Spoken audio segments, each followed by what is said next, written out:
All right, we are over this procession for fallen Alhambra police officer Alec Sanders, who died this morning during a pursuit.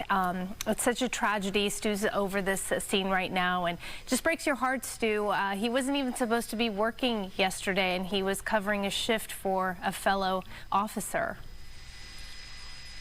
You know, we hear all these details, and it just makes this more and more heartbreaking. We just watched as the color guard bringing the body of Officer Alec Sanders out of the USC Medical Center and placing him into the coroner's van right there. The family was right behind the body that was covered in an American flag. They are still out here, and of course all this blue that you're seeing at this location, this is actually going to be just Alhambra officers and officers that are very, very close to Officer Sanders. You can see what's going on out here. We're going to get a little bit of a wider shot. I'm going to just show you where they're going and what's going on and the outpouring of support. Everybody knows that law enforcement, all the first responders, very tight family, and of course when you lose somebody, it is very, very difficult. There is so many small police departments out there, and that's one of the things that's also just, I think, makes this more of a tragedy. I mean, if it would have been LAPD, that, you know, it's still a tragedy, but when it's a small department like Alhambra PD, it just becomes, you know, that group is just so much smaller and so much tighter. You can see they have an outpouring of support from LA City Fire Department, LA County Fire Department, a number of officers from, of course, from Alhambra PD where it was, but we also see Baldwin Park down there. We also see Monterey Park down there. We see San Marino officers down there as well, and then a number of them lining up the roadway out here. I believe this is going to be Marengo, and it's a short drive from the actual hospital over to the coroner's office, but they are all out here right now, and the respects are, you know, it is heartwarming to see this, but so tragic to hear about the story. And of course, the fact that he was on duty and it wasn't even supposed to be working that day. I can just imagine what the officer that he was covering, and we're talking about going back to the ground down there. But anyways, the procession definitely going to be getting underway here just shortly. They're still trying to get it. It's a lot of logistics that's going on down there as well. It's not just officers standing at attention, and I'm sure there's words being spoken as well. But again, it's heartbreaking to see this, and again, it's just something that heartbreaking and also in a way heartwarming to see this outpouring of support for that fallen officer. 28 years old. It's just tough.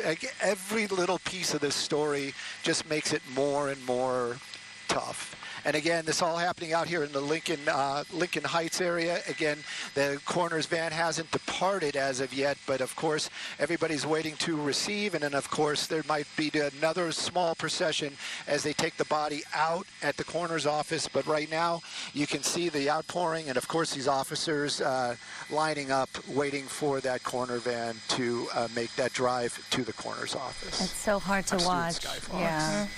And to see the family in so much pain and grief right there. He leaves behind two younger sisters and a fiance, and obviously his parents, but all just heartbroken over this tragedy there as we see them and witness the grief on everyone's faces.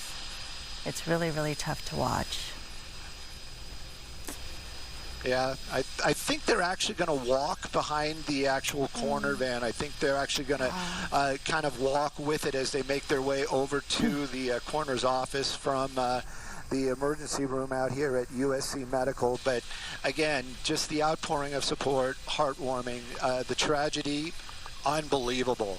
And like you said, one of the things that I thought about, I mean, first the tragedy that he wasn't even supposed to be on duty, but if he was covering for somebody,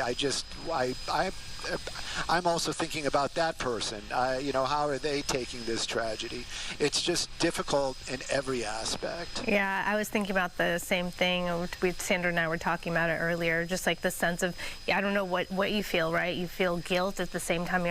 You feel like, oh, well, my life was spared, but my friend and colleague lost his life, and would it have played the same way, and would I have been in that position? Just so many thoughts go through your head. There's really no rhyme or reason, obviously. It is what it is. It's simply a tragedy. There's no explanation for it. But move a little forward. Definitely, the entire community is grieving this morning, Stu. Thank you for being up there. Definitely.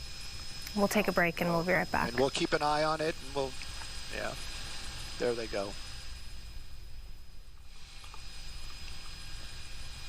Just 8 months on the job. Copy all. Copy all. I thought I muted my mic. I'm sorry. I hit the wrong button.